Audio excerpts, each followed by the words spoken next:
Okay, so the first specimen is a washing urine cytology sampling of the patient's right renal pelvis. So because it's a washing cytology, you can see the cellularity is very high. However, on low power view, you already can see that there were plenty of the cell showing hyperchromatic pattern. On high power view, we do have fragments of cells. So if we take a look at these fragments, there were actually umbrella cell at the periphery of the cell fragment. So this fragment is a normal urothelium. However, right next to it, you can see the cell show enlargement and with a high NC ratio, and the chromatin pattern is very irregular. So you can see a large area showing this hypochromatic pattern while there were still some like a condensed, maybe chromatin, maybe nucleolus inside these nucleus. So in the background, we do see a lot of single cell showing these like a highly atypical pattern.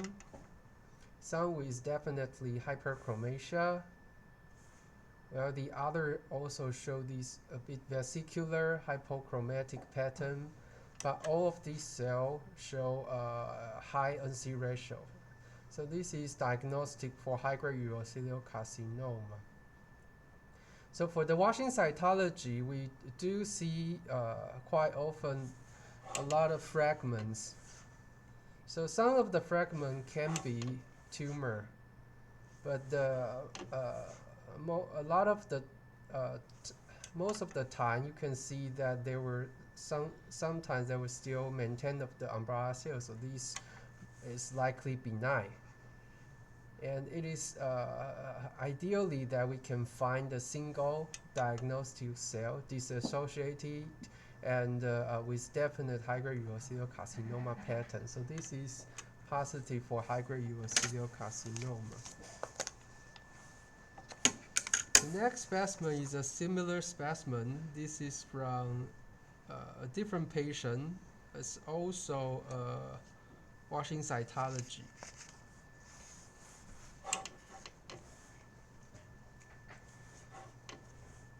So from the upper upper urinary tract. So again, we do see the specimen show high hypercellularity, a lot of cell fragment, which sometimes can be really difficult to interpret because it's not easy to see the details of individual cells. So one of the points is that do not let this tight cluster of three-dimensional cell push you to a positive diagnosis. It is very important to search in the background to see if there is any diagnostic single cell that we see in the other specimen.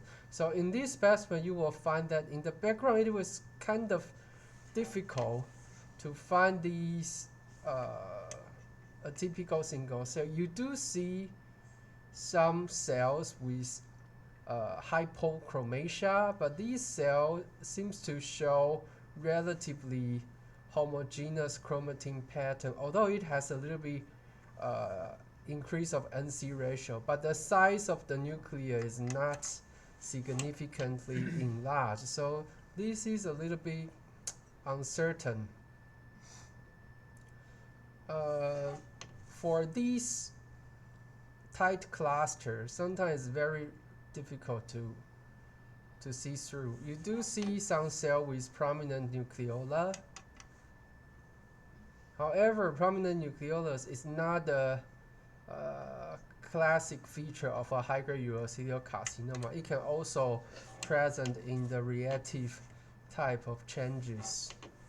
So again, it is ideally that you can see a diagnostic single cell which make you to do a definite diagnosis. So I think for this specimen, we do see a few a few cells with high NC ratio, but the chromatin pattern is not very definite. The size of the nucleus is not markedly enlarged. So for these specimens, I prefer to go suspicious for high-grade urothelial carcinoma. So putting these two cases together, you can definitely see the degrees of TPR is not similar. And for the upper tract urine cytology, it is ideal that we use a more strict criteria because the consequence of the following management can be really significant. Usually involve total nephrectomy, ureterectomy, and the very severe consequence. So it is ideal that we can just use the indeterminate category, especially when there is no concurrent biopsy specimen.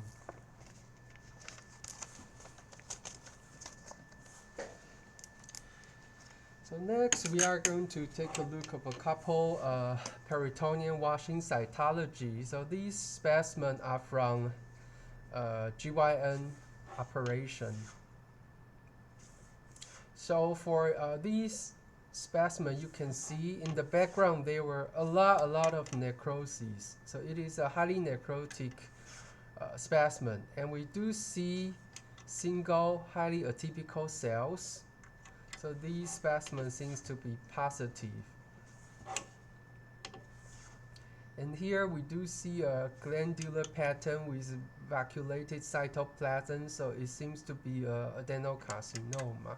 For the GYN organ, it is most common that we can see this high-grade type of morphology in high-grade serous carcinoma. So this specimen we call it positive for adenocarcinoma. The next specimen is also from washing cytology, peritoneal washing, also from a middle-aged female. So we do see in the background there were a lot of inflammation, and we do see they were tight like cell ball cluster. These looks more like an epithelial element. So in the body fluid, a presence of epithelial element is most of the time it is equal to the metastasis. So we do see this glandular pattern. So the specimen is positive for adenocarcinoma.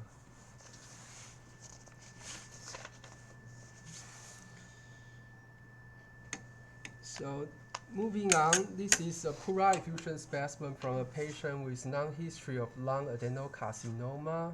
The background shows like proteinaceous material, but we do see very scattered single cell with these highly atypical morphology, markedly enlarged of nucleus with a very abundant bubbly cytoplasm. So this is correlate with the adenocarcinoma post-treatment, and it can look like this. And for this size of the cell and the amount of the cytoplasm with bubble, it is almost never be a reactive process. So this is positive for adenocarcinoma. So this one is more indefinite, I would say, because the nucleus is large, but the cytoplasm is seems to be not so plenty. And this one is definitely a reactive mesothelium. So I would say this one is suspicious for adenocarcinoma, but most diagnosis, the focus is the one with the highly bubbly cytoplasm. So these two can also be adenocarcinoma. Overall, this specimen has a really scant tumor cells, but coupling with the non-history, it is positive.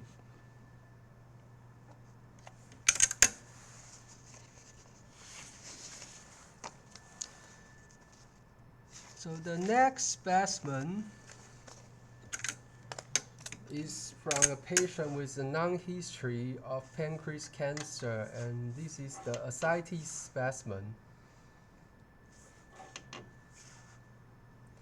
So on low power, you can see they are not very like a obvious like a tight cluster or three-dimensional structure.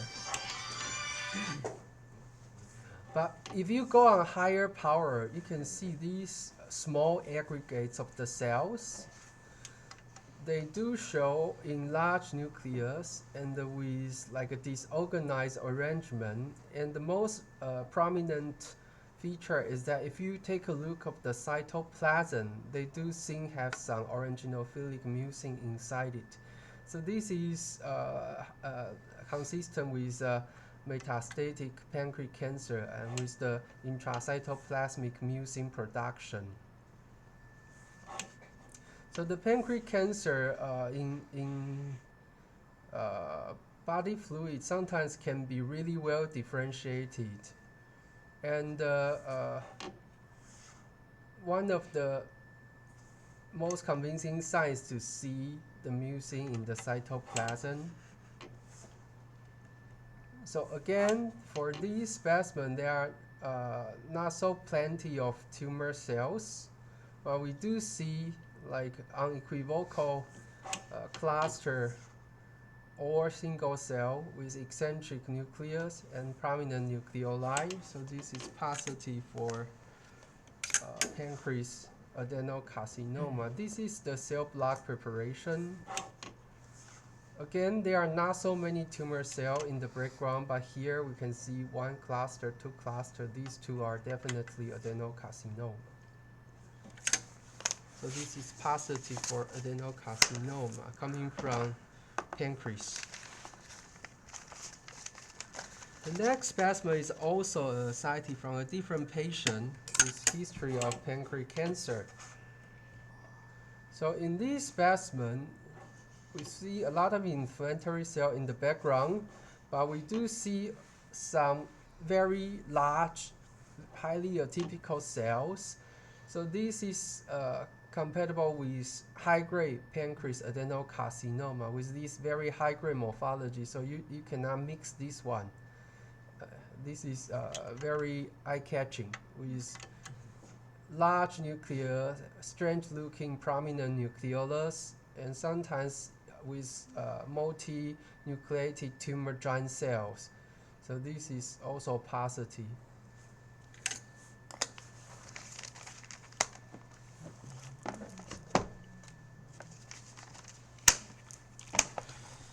So next, let's move to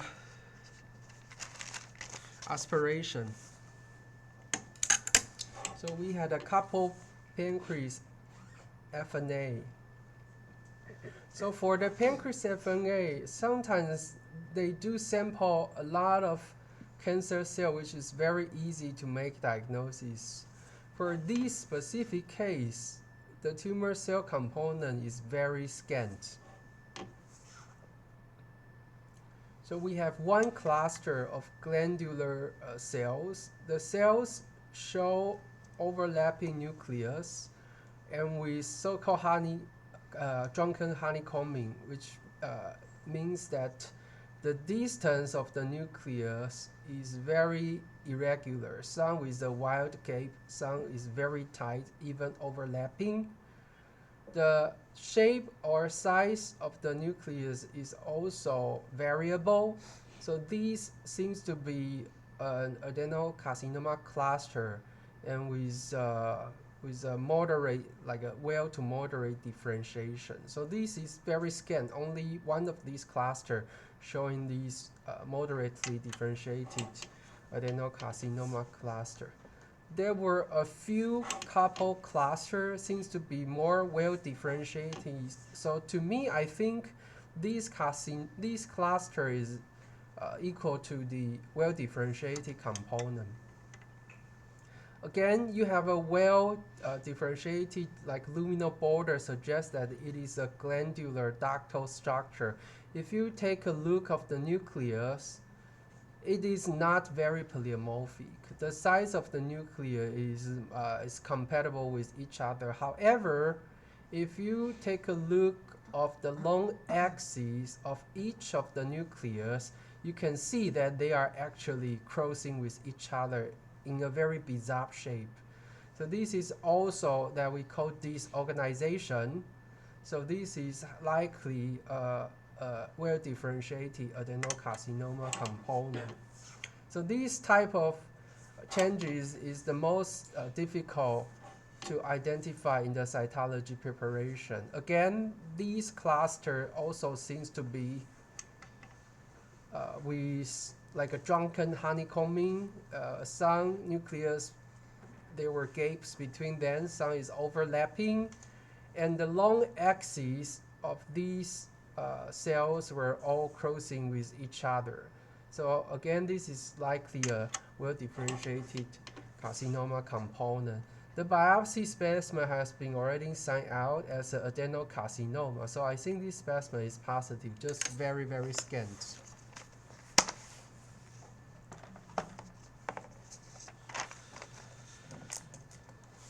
So the next specimen is also a pancreas US guided biopsy. In this specimen, we see nice, like benign, probably duodenum component with these beautiful uniform nucleus with regular honeycombing arrangement and with some luminal border.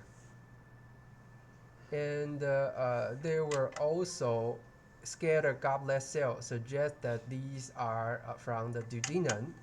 So we do have nice normal cells for the reference.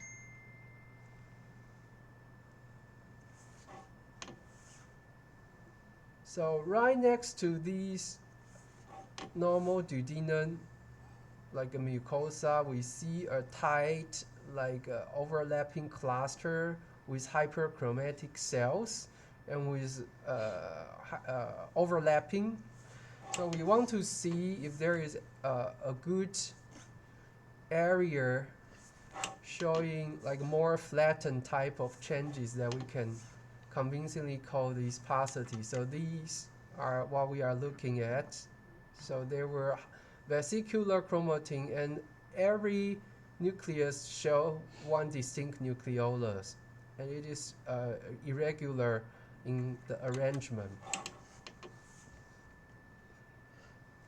Additionally, we see this tight cluster,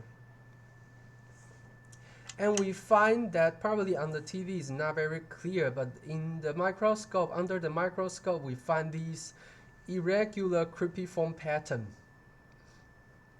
forming some possibly microcystic area. So this feature is not present, it should not be present in the normal epithelial cell. So this is also a tumor cluster. And if you see the periphery of these cell fragment, you can definitely see the mucin in the cytoplasm, and it is continuous. So in the pancreas, there's no mucinous epithelium with these continuous patterns. So this seems to be a pancreas cancer with mucinous differentiation, and it is most likely arising from an IPMN. But if you take a look at the patient's CD1, CD99/9, CA199, sorry, CA199, and it is highly elevated. So if it is highly elevated, it means that there were definitely invasive component. So again, we take a look at these cluster. We do see these like a microcystic area, and at the edges we see these mucinous cells with continuous lining around the entire cluster. So this is not normal. This is tumor, and it is likely an adenocarcinoma. So we call this an adenocarcinoma. And by morphology, it is likely arising from IPAM, but we usually don't make these comments in our diagnosis. So this is the direct smear. We show very scant cells. We have a lot of stromal cells. right next to the stromal cell, there were adenocarcinoma cluster over here. And this is corresponding to the cluster that we see in the liquid-based cytology, that they were like a microcystic spaces, and in the individual cell, they were mucin differentiation. And when you take a look of the chromatin pattern, this pattern is not normal. It's highly hypochromatic vesicular type, and it is overlapping with each other. So this is the sign of an adenocarcinoma, and you can see the nucleus over here. So the differentiation is not right, and the cell morphology is also not right. So this is adenocarcinoma. I have two more of pancreas cases. I think this one is much easier than the other because most of the cells are malignant. So here we see this hyperchromatic and very irregular arrangement. So most of the cell looks like this. This is adenocarcinoma, no doubt. So this is one benign fragment, and it's easy to see the contrast, the size, the shape, the polymorphism between the benign and the malignant one. So this one is a bit more paucicellular, but we do see some necrotic background. Sometimes it is not easy to identify problematic cells in the liquid-based preparation, but in the direct smear, it is very clear that we do have adenocarcinoma cluster. So in this specimen, the liquid base didn't catch tumor cells, but in the direct smear, we do see diagnostic cell that we can call adenocarcinoma. So this is also positive for adenocarcinoma. So moving on, this is the thyroid FNA. On low power, we only see scattered, very dense colloid, but with a lot of cell fragments. And here we do see a very complex papillary structure. So it looks like a papillary thyroid carcinoma. So on higher power, we can see the cell seems to be more polymorphic over this fragment than this one. So it usually indicates that this fragment has more cystic change. So we do see in the background there were a lot of hemosiderin laden histiocytes. So the tumor definitely has a cystic component. So again, we want to check if there is any pseudo inclusion. I think this one has plenty, but it is, I didn't dot it, so it is not easy to check for now. But overall, all of the cells show very prominent nuclear features of PTC. Okay. There is one over here. Okay, so this is the PTC.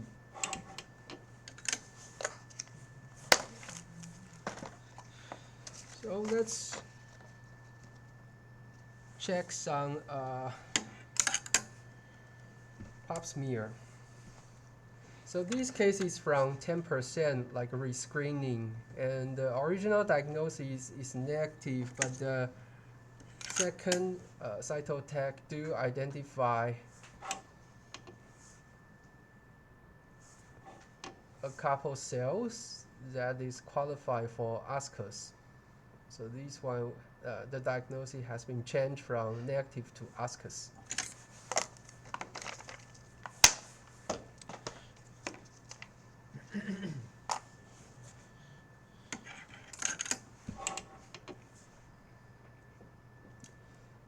So for this specimen, we already have the biopsy results. So the biopsy, we send out it as CIN2. In this pap smear,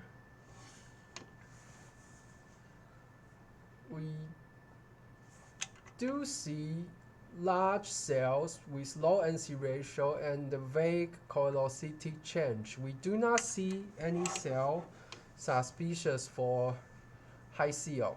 Some cells do have colorosity change, but some doesn't. So overall, I think all these atypical cells that we identify only qualify for low CO. So these would be our final diagnosis. So sometimes if the sample is very superficial, there will be a bit discrepancy between the biopsy and the original pap smear specimen. So this is such case. But the main point for the pap smear is to identify potentially significant precursor lesion. So if we call it a low CO and the clinician can go ahead to make further evaluation, it is already served its purpose. So it is okay that we have these mild discrepancy because we didn't see any high CO type of cell inside, so we call this low CO. But the final biopsy specimen, we decided to call it CIN2 because it does has some more high-grade cells in the lower third of the epithelium, probably have not been sampled.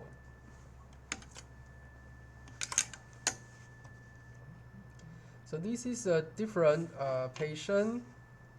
In the background, there are some inflammation, but they do have a few superficial cells with more enlarged nucleus, and some even show hyperchromatic pattern and with a little bit of coarse chromatin pattern,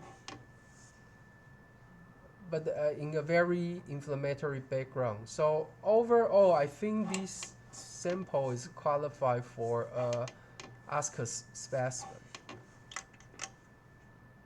Okay, so we see a little bit of possibly multinucleation, a little bit enlarged, a little bit coarse of chromatin, but no definite low CO feature.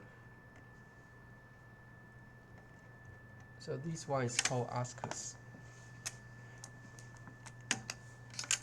The next specimen is from a 76-year-old female with postmenopausal bleeding.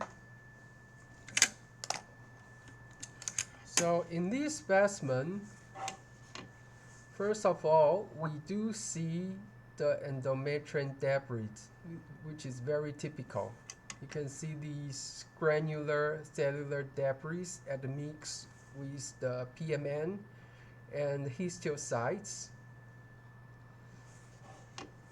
And inside these debris, we do see some highly degenerated cell cluster. Looks like glandular cell because they were very bubbly cytoplasm.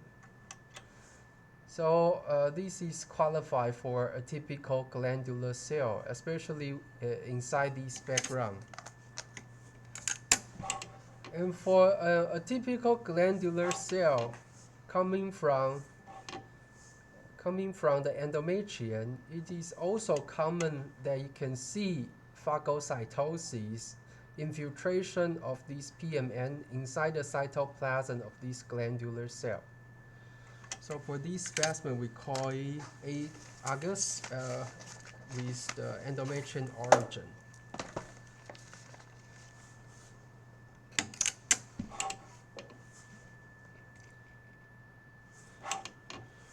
So a different specimen, so this is very typical for low CO. So we've been notified by our registry that we never use the category 7, which is CIN1 without colloid site. So we only diagnose in our system, the code for LoCO is 6, and the code for CIN1 is 7. So we always choose the 6, right? But in the 3联单 in the paper sheet, the 6 is CIN1 with collocyte, the 7 is CIN1 without collocyte. I think if the institute has a higher rate of CIN1 without collocyte, maybe they were overcalling. But because our statistic for CIN1 without collocyte is 0 for many years, so we've been asked why is the reason. So from now on, if you find any cases is qualified for LoCO for CIN1, but you didn't see very convincing collocyte, please use the 7 like a category. Okay, so this one is definitely with collocyte.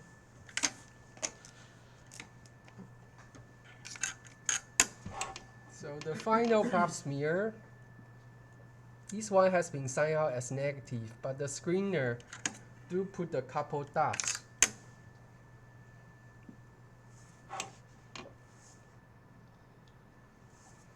And I think we should call these ascus. So you can definitely see they are hyperchromasia and coarse chromatin, and with slightly enlarged nucleus, but without definite collocytic feature. In the background, we see a lot of fungal yeast. So the specimen, the patient has like a microorganism infection. So sometimes can cause a little bit of reactive type of changes. However, I think this is already exceeding the reactive type of changes in the background. And there were a couple dots, such as this one. So I think we should call these ascus instead of negative. So I changed the diagnosis from negative to ascus. By nucleation, I think I do see one. Oh, okay, here. Yeah, this is definitely, it's going to be a collocyte, right? So we should definitely call these ascus instead of negative. Okay, so this is ascus specimen. Okay, so let's see for today. And we are going to have a journal meeting about 20 to 30 minutes, so everybody who have the time can stay, but if you don't have time, you can leave. And who is going to present? You can do it in Mandarin.